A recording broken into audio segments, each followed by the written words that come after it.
안녕하십니까, 김용수입니다. 전번 영상에서 한국의 자영업자는 세금 폭탄을 맞고 있다 이렇게 설명드렸었고요. 이번 영상에서는 미국은 오히려 자영업자가 세금 탕감을 받고 있다 하는 주제로 설명을 드리겠습니다. 소득이 각각 5천만 원일 때 한국과 미국의 근로소득자 그리고 개인사업자 두 가지를 비교해서 숫자로 한번 보도록 하겠습니다. 한국의 경우는요, 근로소득자가 세금이 70만 원 정도 계산됐었고요. 개인사업자는 580만 원 정도가 계산됩니다. 그러면 개인사업자가 510만 원 정도 더 큰 세금을 부담하고요.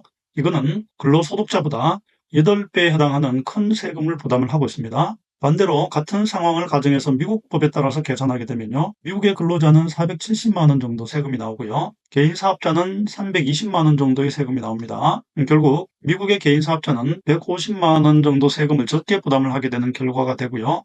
오히려 0.7배밖에 세금을 부담하지 않는 그런 차이가 발생이 됩니다. 왜 이런 차이가 발생되는지 근로소득자, 개인사업자 두 나라를 비교해서 그 세법 규정을 가지고 한번 설명을 드리겠습니다. 한국의 경우는 근로소득 공제 2천만 원까지 공제를 받는 제도가 있었지만 미국은 근로소득 공제가 아예 없고요.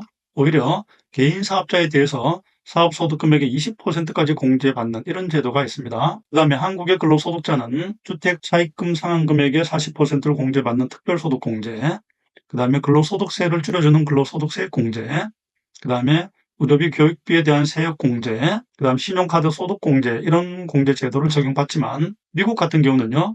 근로소득자 그리고 개인사업자 구분 없이 모든 세금 혹은 총소득에서 공제를 받기 때문에 근로소득자와 개인사업자의 차이가 전혀 없는 차이가 있습니다. 소득을 5천만 원으로 가정하고 근로소득자와 개인사업자를 두 개를 비교 한번 해보겠습니다.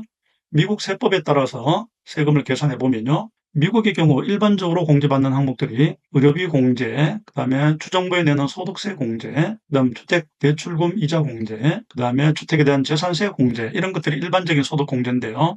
이 공제 제도를 보시면 근로소득자 그리고 개인사업자 차별이 없습니다. 둘 다 소득 공제를 적용을 받고 있고요. 이것이 첫 번째 차이점입니다. 두 번째는 사업소득 공제라는 제도가 우리나라의 근로소득자는 이런 사업소득 공제 제도가 없었지만 미국 같은 경우는 사업소득 공제를 사업소득의 20%를 오히려 공제를 받기 때문에 미국은 결국 과세 표준이 2,550만 원으로 더 작게 계산이 됩니다. 여기 따라서 세금을 계산하게 되면 근로소득자인 경우는 470만 원의 세금이 나오고요. 그 다음에 개인사업자인 경우는 320만 원으로 세금이 줄어듭니다. 결국 한국은 근로소득 공제를 적용하지만 미국은 사업소득 공제를 적용하는 이 차이점으로 인해서 이렇게 세금 차이가 발생이 되게 됩니다. 지금과 같이 한국의 개인 사업자인 경우는 소득 공제 금액이 적고요. 미국의 개인 사업자는 오히려 공제 금액이 훨씬 더 큰 이런 차이, 왜 이렇게 나라별로 달라야 될 이유가 있는지 그 이유를 알 수 없고요. 그다음 한국의 경우 개인 사업자는 공제 금액이 없고 근로소득자만 따로 공제를 추가적으로 해주는 이런 차별을 두는 이유, 이것도 역시 내용을 이해를 할 수가 없습니다. 결론적으로는 한국의 개인 사업자에게도 똑같은 세금 혜택이 필요하다는 것이 저희 주장이고요. 여러분들의 의견이 있으시면 댓글로 남겨주시기 바랍니다.